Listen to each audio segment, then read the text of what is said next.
Estamos começando a sessão 4B e nós estamos naquela historinha do Rapsodo e do Diciópolis que estão caminhando pelas muralhas e conversando sobre a multidão e a peste e tudo mais. E esse é um texto um pouco longo, mas não devemos nos covardar diante das dificuldades. O pior não é exatamente a tamanho do texto, mas os pontos gramaticais que nós precisamos estudar aqui, que são os pontos da seção 4AB.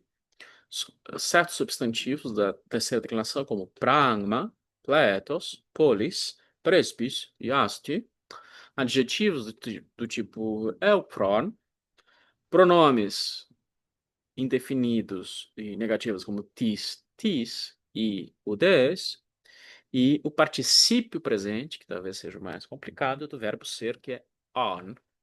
Então, tendo isso em mente, vamos aqui fala por fala. Começa pela fala do rapaz, que não é muito complicada. Então, ido, pirá, deurelte, ó pai, takeos, idu, olha, uma pira fúnebre, pirá. Vem aqui, el te deuro, servo. Ó pai, rápido. Taqueos. Taqueos é literalmente rapidamente, porque é um advérbio. Mas normalmente nós usamos em português rápido no sentido de advérbio e fica mais natural. Mas essa terminação os é de advérbio de modo. Qual é o modo que ele deve vir? Rapidamente. O idu é um imperativo aoristo. A gente não viu isso com calma ainda e temos uma tradução aqui por olha, ou pode ser simplesmente ó. É importante não confundir pirá no neutro singular com pirá feminino plural. Pirá feminino plural seria os fogos, né? E, não, perdão. Pirá, esse pirá é feminino singular, é uma pira fúnebre. E o neutro plural seriam fogos, no sentido de sinais de fogo. É importante não não confundir, porque os sentidos são bem diferentes. Agora temos a fala do escravo. Eu vejo que tem duas palavras, vamos dizer assim, para escravo. Tem pai, pais, que tem basicamente o sentido de rapaz, né? Mas e normalmente é utilizado, ou menino, né? E é normalmente utilizado como vocativo para escravo, e doulos, que é escravo, propriamente dito, palavra própria para escravo em grego, é doulos. Então vamos para a fala do escravo. Escravo diz: Mene, ó déspota, mene kai me speude, barus garestin honekros hotos, barundonta bradeos de peroegoge. Spera, mene, mestre, ó déspota. Déspota é algo como dominus em latim. Mestre ou senhor, se vocês quiserem. Lembrem que a gente não precisa sempre traduzir essa partícula vocativa em grego, né? Porque em português a gente usa o apenas para contextos mais solenes e o grego utiliza o o como partícula vocativa de maneira mais ampla. Espera, mestre, espera, mene, e não, kai me, te apresses. Spelde. Literalmente é, pois este cadáver está pesado. Não precisamos sempre traduzir o pois. Lugar. Este cadáver, rotos, o necros, está, estin, pesado. Barus. Uma outra possibilidade é pesado. É, e, de, por estar pesado, onta, barun, barun, onta, pesado sendo, pesado estando, eu o carrego, egoge, feró, subentendendo, né, o carrego, feró, com dificuldade. Brateos. É, o de aqui, que eu não cheguei a traduzir, tá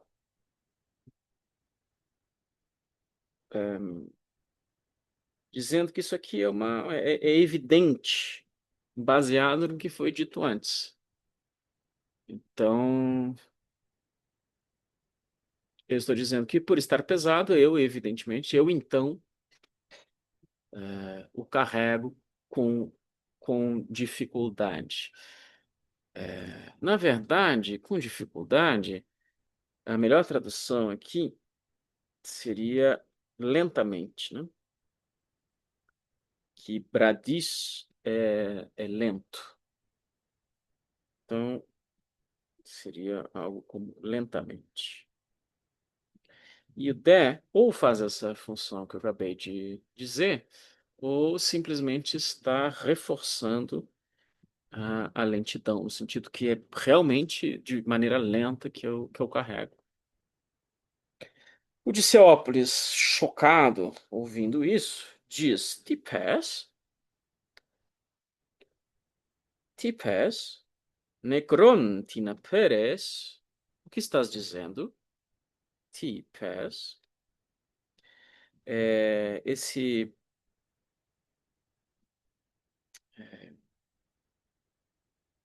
esse ti é um pronome interrogativo, né? O que estás dizendo? Estás carregando, feres, um cadáver? Estás carregando um cadáver?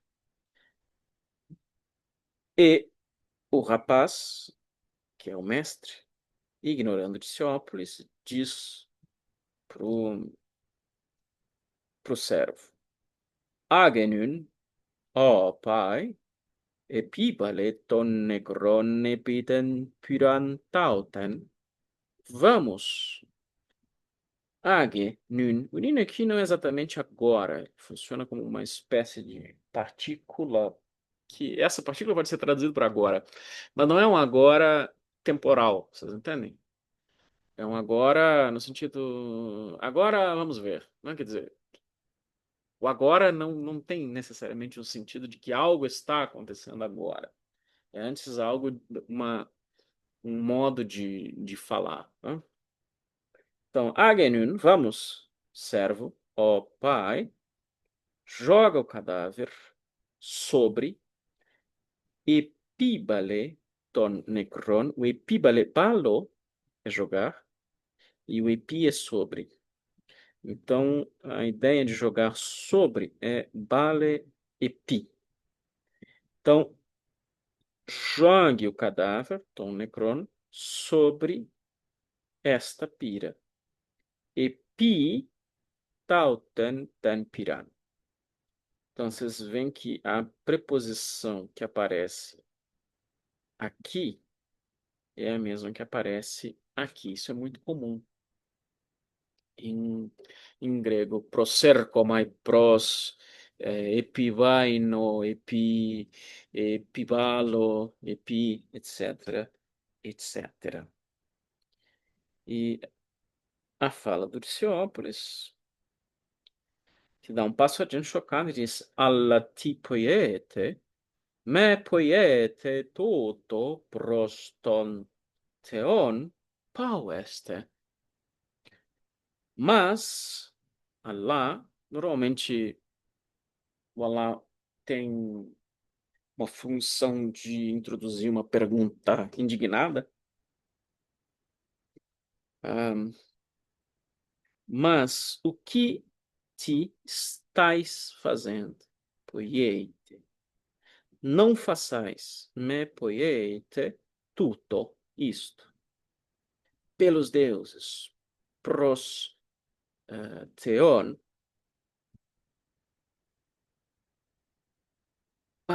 parai, pau, esse theon aqui é interessante, é um genitivo sendo utilizado junto com o pros, e é um genitivo dito genitivo exclamativo, genitivo de interjeição, é bastante comum. Algumas considerações até esse ponto aqui, primeiro algumas considerações lexicais. Esse feró, ele aparece também no latim, verbo feró, feró, e vocês encontram em palavras como Lucifer, que é aquele que porta a lux, porta a luz. Ou Christopher, aquele que porta Cristo. A palavra barun, que vem de baris, no nominativo, vocês encontram, por exemplo, em barômetro. Ok? E existe um verbo do loomai, que é o verbo escravizar.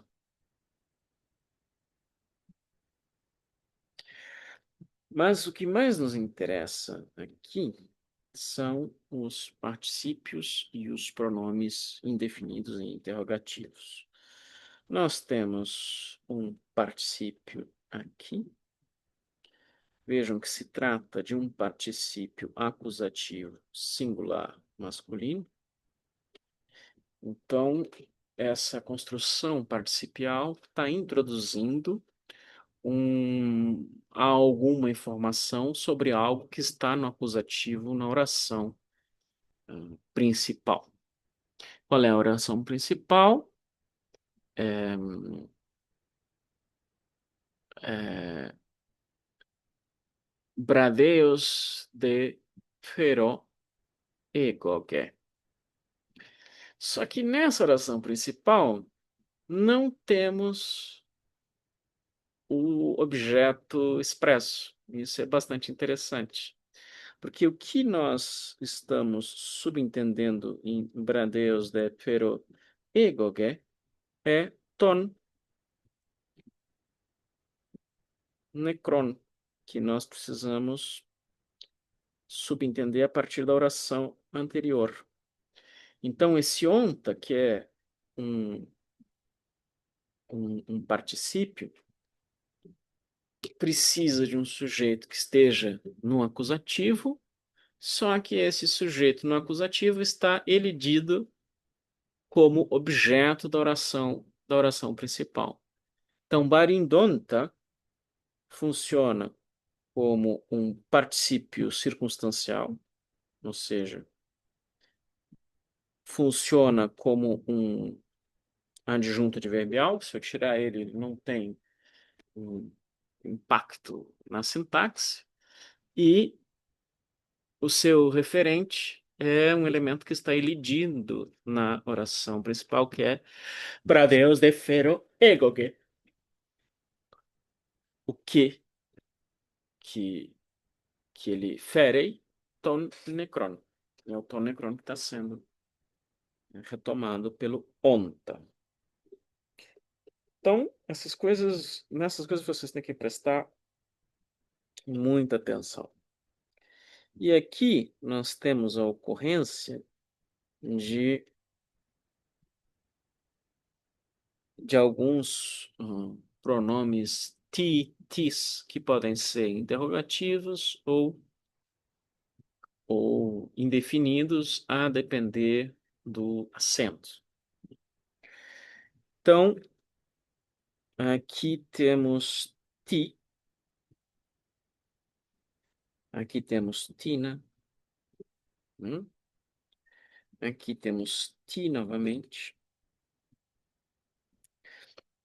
Então, ti, com acento agudo, ou se estiver numa forma oblíqua, com acento agudo na primeira sílaba, ou seja, em vez de tiná, tina, é um pronome interrogativo. Então, esse acento do ti interrogativo nunca fica um acento grave. Ele sempre é um acento agudo. Então, nunca vou dizer ti pass, mas ti pass. Ti pass. Ou seja, ele tem uma ênfase que é dada por esse acento. A diferença, por exemplo, do tina, é que esse tina não tem nenhum acento, porque ele funciona como uma espécie de pronome átono em português. Então eu não falo necrontina feres, mas necrontina feres, ou necrontina peres. Diferentemente da versão interrogativa, que não seria tina, mas tina. Então isso marca a interrogação. Agora, T-pass, T é um pronome interrogativo que está funcionando como objeto direto. Tu dizes o quê? Então, veja, se eu coloco na oração digo uma palavra, esse uma palavra eu posso substituir pelo ti, né? Então, femi ti, estou dizendo o quê, que é o objeto direto. No caso do tina, ele está funcionando como um pronome indefinido. Ele pode ser traduzido algo como algum, ou simplesmente um, como eu traduzi aqui, mas há outras possibilidades. Certo cadáver, algum tipo de cadáver, um cadáver de algum tipo. E ele está funcionando como um adjetivo, ou seja, se eu utilizo ele como adjetivo, ele funciona como um adjetivo. Ele se junta a um substantivo para mostrar que esse substantivo é indeterminado. Boa parte dos usos de tina em grego correspondem, tis, tina, ti, como pronome indefinido, corresponde em português ao artigo indefinido. Lembrando que o grego não tem artigo definido. Perdão, o grego não tem artigo indefinido. Então, estás carregando um cadáver. E tina concorda em gênero, caso e número. Acusativo, singular, acusativo, singular, masculino. Se, se ele vem sozinho, em vez de dizer algum cadáver, eu digo ti, por exemplo, não um ti interrogativo, mas o ti indefinido. Estás carregando alguma coisa? Ele também funciona como um, um substantivo. Ou se eu pergunto, Feres, Tina, estás carregando alguém? Então ele pode funcionar tanto como um atributo, uma espécie de atributo, como um adjunto nominal, como ele próprio, como um sintagma nominal. E aqui nós temos o ti, novamente, como objeto direto do verbo poieter, e esse ti é um pronome interrogativo. O que estás fazendo? Então, qual a diferença do pronome interrogativo do pronome indefinido? Para além da semântica, a acentuação. E às vezes, ao ler textos originais, vocês têm que se perguntar se se trata de fato de um pronome interrogativo ou de um pronome indefinido, porque vocês não podem esquecer que a acentuação é uma convenção muito posterior à época em que esses que esses escritores escreveram. Eles escreveram sem acentos. Então, o acento é sempre uma proposta do editor de como aquele pronome deve ser entendido. Esse é um problema que vocês vão encontrar apenas quando estiverem já num nível bastante elevado de grego, lendo os textos originais e se perguntando por coisas além da, do que o texto impresso lhes diz.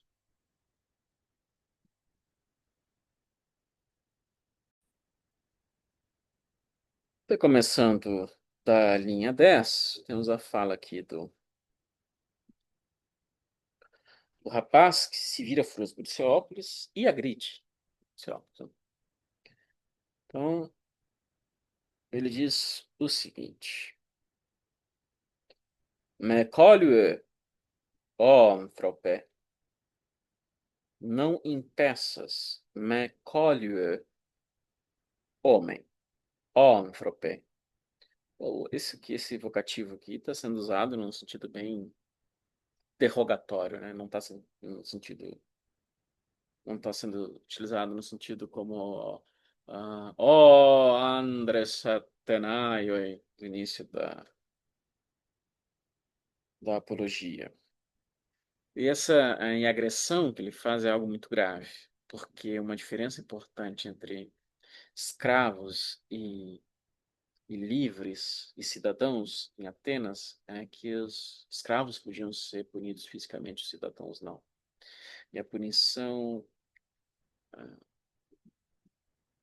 a categoria legal para agressão a um cidadão era justamente chamada de hybris, que era uma das coisas, das piores coisas que você podia fazer.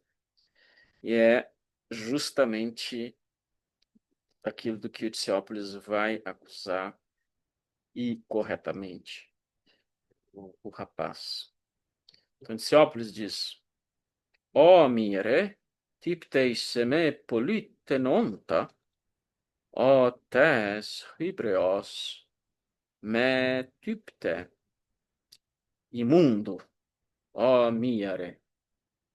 Minharoso é difícil de traduzir, né? Como é que o método pede para traduzir?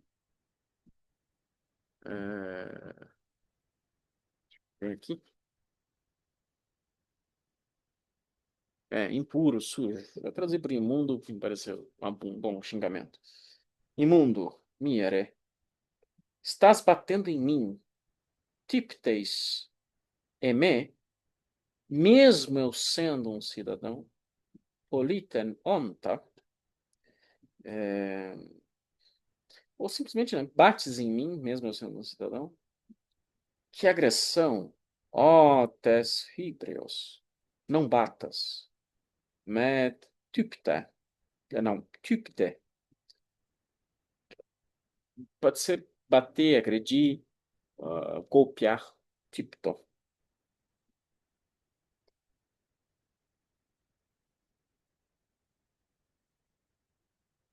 Aí um velho sai do seu barraco, vocês estão nas grandes muralhas, né? Então tem o barraco ali, os barracos improvisados, dos quais o Dicéopolis falou no texto anterior, que eles se mudaram para a zona urbana e acabaram sendo jogados em barracos e moradias improvisadas. Então o velho sai e diz: Tito pragma, tines haiboai, hotos, typoies, typteis politen, tes anomias, pave, oimoi, titoto, necrone pivales, epekenen ten piran, tes acebeas, pave. O que está acontecendo? Titopragma. Aqui, traduzir titopragma por o que está acontecendo é uma tradução usual. Literalmente, a pergunta é: o que é o negócio? O que é a coisa? Titopragma. Pragma tem um uso mais ou menos equivalente ao negotium. em latim. Aqueles que têm algum latim sabem que negócio pode servir para tantas coisas quanto a palavra negócio em português. O que é o negócio? O que está acontecendo? Então, o que é a coisa? O que está acontecendo? O que são esses gritos? Tines Haiboai. Novamente, uma tradução tanto adaptativa, porque literalmente é o que são os gritos. Mas é claro, ele está falando dos gritos específicos que ele acabou de ouvir. Então, a melhor tradução é o que são esses gritos. Tines Haiboai. Literalmente, desenvolvendo a oração, é Tines Eisin Haiboai. Hutoi. Ti poieis. O que estás fazendo? O hutos aqui, hutos, ele funciona como uma espécie de ei tu. Ele funciona como um vocativo. Então, o hutos no nominativo, ele pode servir como um vocativo. A gente já viu isso é, em, em algumas ocasiões. Então, ei tu, o que estás fazendo? Estás batendo em um cidadão? Bates em um cidadão? Tiptes politen? Que falta de lei! Ó tes anomias. Anomia e falta de lei. O A privativo mais nomos, que é lei. A lei dos homens. Diferente da lei dos deuses, que seria temis. Nomos é a lei convencional, temis é a lei divina. Vamos dizer assim. Que impiedade não, que falta de lei. Ó tes anomias. Veja que esse ó aqui é diferente desse ó. Esse ó é um vocativo. Esse ó é uma exclamação. Então, tem uma diferença do ó e do ó. Ó, perdão. Ó anomias e novamente o nosso genitivo exclamativo. Pare. Para, né? Power, segunda pessoa do singular. Oi, moi. Ai de mim. A gente traduz isso como ai de mim porque basicamente oi, que é um ai, e moi, que é para mim. Então, ai de mim, oi, moi. Que é isto? Ti, toto, subentendendo este. Jogas ou estás jogando, jogas epibales, um cadáver, necron, sobre aquela epekeinen, pira funerária, pira fúnebre, ten piran, que impiedade, ó tes acebeas, para, paua. Novamente um genitivo de exclamação aqui. E o rapaz, respondendo, ameaçador, diz: Mecolue, ó Geron. Ele é muito desrespeitoso. Né? Não impeças, velho. Não impeças, ó velho. E Geron aqui está sendo utilizado no mesmo sentido derrogatório que homem aqui. E o velho responde: Alatapto temeron tonemon huion, kai eme repirá. Mas farei o funeral do meu filho. Ala tapto temeron ton emon huion. E a pira é minha. Kai eme repirá. Ou minha é a pira. Aqui é interessante porque tapto, o, o livro sugere traduzir tapto por enterro.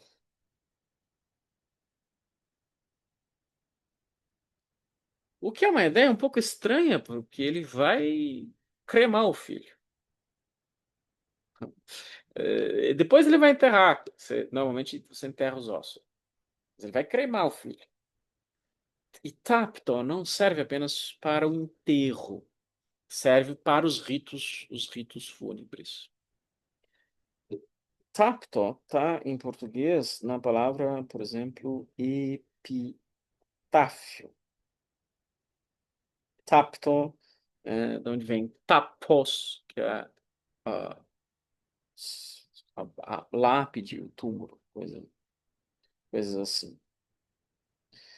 Alguns pontos importantes aqui. Vejam, bates em mim sendo um cidadão, ou, no caso, estás batendo em mim mesmo eu sendo um cidadão. Esse mesmo eu sendo um cidadão é apenas politen onta. Usativo singular, você que está retomando o objeto. Singular masculino, né? E aqui eu posso traduzir ah, essa construção participial de diversas formas. É, estás batendo em mim, ou bates em mim, que sou um cidadão, bates em mim, mesmo eu sendo um cidadão, bates em mim,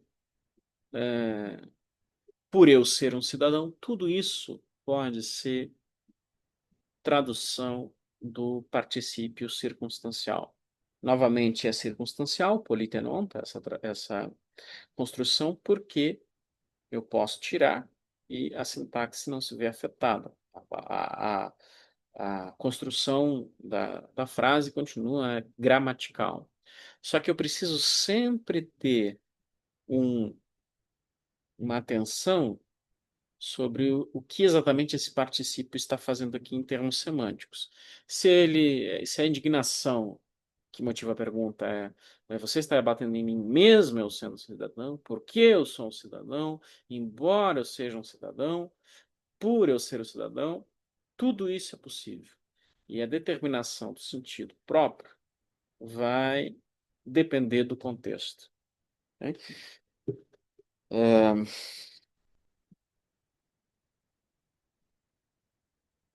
eu acho que não tem outro particípio aqui. Vamos agora para os nossos interrogativos e indefinidos. Né? Temos o ti, neutro singular. Então, é ti este toprágma, o que é o, o negócio. E ele está funcionando aqui como um predicativo do sujeito. Se eu colocar isso em outra ordem, o negócio é o quê? Esse o quê funciona como um predicativo do sujeito. Isso quer dizer que na minha resposta, ah, se eu for dar uma resposta desenvolvida, aquilo que ocupa o lugar do ti interrogativo na frase afirmativa vai ser o predicativo do sujeito. O negócio é tal coisa. Né? Predicativo do sujeito. Tines raiboai. Literalmente seria quais são os gritos, ou o que são esses gritos. Novamente, tines aqui funciona como um predicativo do sujeito, interrogativo. Estou subentendendo o verbo ser. Tines é feminino, singular, nominativo.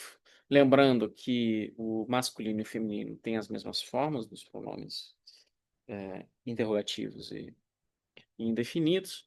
E temos, então, na resposta, seria os gritos são tal coisa. Claro que em português isso é um pouco estranho. Então a gente pergunta: o que são esses gritos? Tipo eis, agora é um objeto direto, né? O que estás fazendo? Se eu for responder, estou fazendo tal coisa. Ti funciona como um objeto indireto aqui. Ele está perguntando, objeto direto, perdão. Ele está perguntando o lugar que está vago na resposta é justamente o lugar de objeto direto. Estás fazendo o quê? Estou fazendo tal coisa. Novamente, ti tutto. o que é isso, que funciona como titopragma, ou seja, temos o ti na posição de predicativo do sujeito, se nós formos dar uma resposta afirmativa. Hum, eu acho que aqui não temos maiores problemas em termos de sintaxe. O vocabulário tem um elemento interessante aqui, que é as CBEAs, que novamente a CBEA vem de A mais CBEAs. Não é a CBA, é a CBEA. CBEA está na etimologia do nome Sebastião. E quando nós encontramos na literatura grega Sebastos, no período imperial romano, isso aqui é traduzido, é a tradução grega de Augusto, ou Augustus, que basicamente tem a ver com piedoso, tem essa ideia sacral em torno dele. Eu acho que Eusébio, né, de Eusébia, seria algo como a boa piedade, mas só pode ser, a piedade só pode ser boa, não? Mas eu acho que, por hora, esses são os pontos até aqui, a linha 20.